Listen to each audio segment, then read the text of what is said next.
Senator Lacson, meron siyang investigasyong ginagawa tungkol dyan.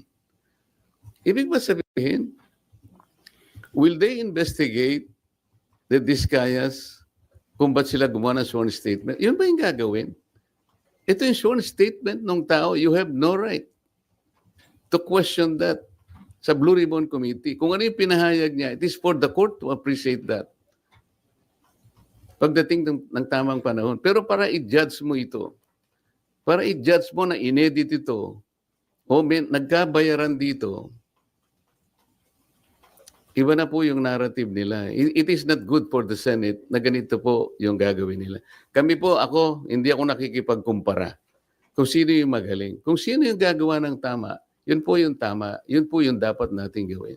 Kahit kailan, hindi po ako nakipagkompetensya kung ang pag-uusapan yung pagganap ng tungkulin bilang isang senador.